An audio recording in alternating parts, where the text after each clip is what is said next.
નમસ્કાર મિત્રો, મારી આ સુપરસ્ટાર દેશપ્રેમી ચેનલમાં મારા દરેક મિત્રનું હું દિલથી સ્વાગત કરું છું. મિત્રો, આપણી સાથે ક્યારેક ખોટું થાય છે, આપણે કંઈક જગ્યાએ નિષ્ફળ થઈ જાય છે યા ઘણું બધું ખરાબ થઈ જાય છે, ત્યારે આપણે આપણા વિચારો છે ને એ ખૂબ જ નેગેટિવ થઈ જાય છે. આપણે એમ સાથે ખોટું થાય છે ને મિત્રો, ત્યારે આપણે કોઈ બીજા વ્યક્તિને એનો જવાબદાર ગણીએ છીએ, કોઈ બીજા વ્યક્તિને દોષી ઠેરવીએ છીએ. પણ મિત્રો, તમે એટલું તો નથી વિચારતા કે એ બીજો વ્યક્તિ છે. કેમ કે જો સૌથી વધારે ભરોસો કોઈનો રાખવો હોય ને અને કરવો હોય તો આપણો પોતાનો જ કરવો જોઈએ. કેમ કે ક્યાંક ને ક્યાંક તમારી સાથે જે પણ ખોટું થાય છે એના જવાબદાર કોઈ પણ નથી, આપણે પોતે જ છે સાહેબ.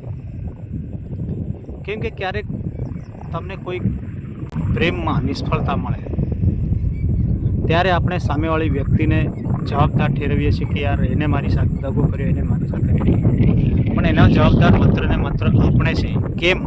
એનું કારણ શું? મિત્રો, આપણે જે દિલથી ફિલિંગ રાખી છે ને એ કદાચ એ વ્યક્તિએ નહીં રાખી છે. તો તમે જે દિલથી ફિલિંગ રાખી છે તો એનો જવાબદાર એ વ્યક્તિ કઈ રીતે હોઈ શકે? તેવી જ રીતે સાથીઓ, તમે મેદાનમાં ઉતરો છો ક્રિકેટ રમવા માટે, ક્રિકેટની પિચ પર તમે રમવા માટે ઉતરો છો, તમે સામેવાળી ટીમને દોષી કઈ રીતે ઠેરવી? એ પણ જીતવા માટે જ ઉતરે છે, પણ તમારી હાર થઈ છે ને એના પાછળનું કારણ ક્યાંક ને ક્યાંક તમારી બોલિંગ, ફિલ્ડિંગ, કોઈ પણ ડિપાર્ટમેન્ટમાં તમારી ભૂલ હોઈ શકે છે. તેવી જ રીતે સાથીઓ, આપણે ઇલેક્શનમાં જ્યારે લડતા હોય છે ત્યારે સામેવાળા પાર્ટીને, સામેવાળા લોકોને યા આપણા મતદારોને ભૂલ કાઢતા હોય છે કે આ લોકોએ મને વોટ ના આપ્યો, આ લોકો વોટ આપતા તો હું જીતી જતો.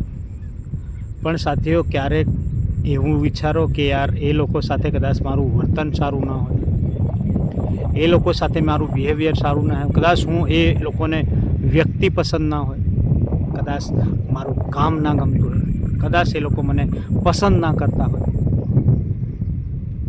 આવું પણ ક્યારેક વિચારો સાથીઓ. કેમ કે તમારી સાથે જે પણ તમને સફળતા મળે છે યા નિષ્ફળતા મળે છે એના જવાબદાર માત્ર ને માત્ર તમે જ છે.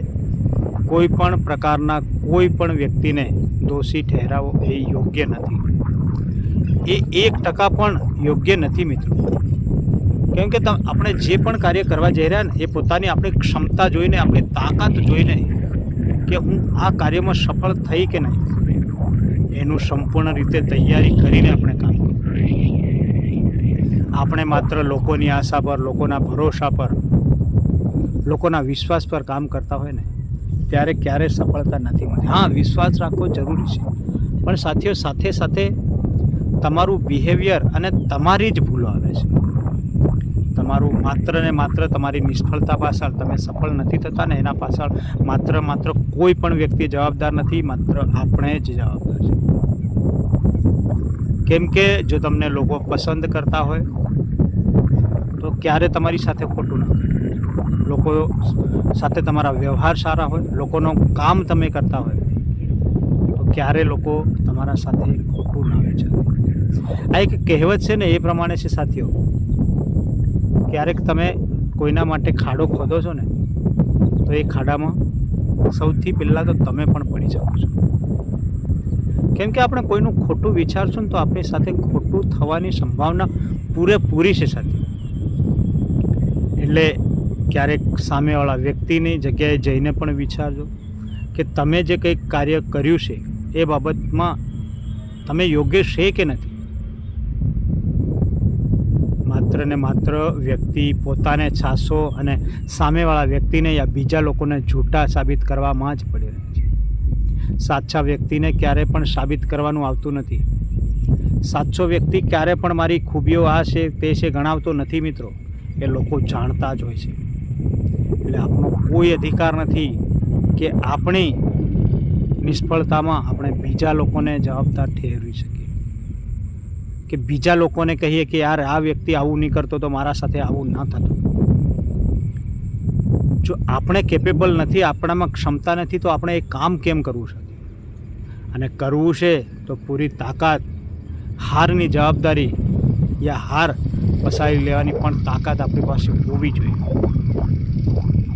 એટલે સાથીઓ, મારો કહેવાનો ભાવાર્થ માત્ર એટલો જ છે કે યાર ક્યારે પણ ગમે તે બાબતમાં, એ ક્રિકેટનું મેદાન હોય, રાજનીતિ હોય, યા કોઈ સાથેના વ્યવહારો હોય, યા કંઈક કાર્યમાં નિષ્ફળતા હોય, A to Z તમે ગમે ત્યારે ગમે તે વિચારો, પણ એ યોગ્ય નથી, બિલકુલ યોગ્ય નથી સાથીઓ.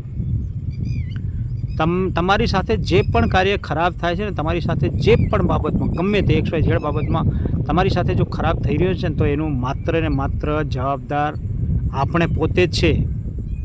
એટલે ક્યારે પણ બીજા લોકોને દોષ ના ઠેરાવતા, કેમ કે સામેવાળા વ્યક્તિઓ તમારા ગુલામ નથી. એ લોકો શું પસંદ કરે છે, શું કરવું ના કરવું, એ તમે નક્કી નહીં કરી શકો મિત્રો, એ જ વ્યક્તિઓ નક્કી કરી શકે છે. એટલે તમારો કોઈ પણ અધિકાર નથી કોઈ વ્યક્તિઓને ખોટા સાબિત કરવાનો અથવા તો કોઈ પર આંગળી ઉઠાવવાનો. જો મિત્રો તમને મારી આ વાત સાચી લાગી હોય તો મારી ચેનલને લાઇક, શેર, સબસ્ક્રાઈબ જરૂરથી કરી દેજો અને કમેન્ટ જરૂરથી કરજો.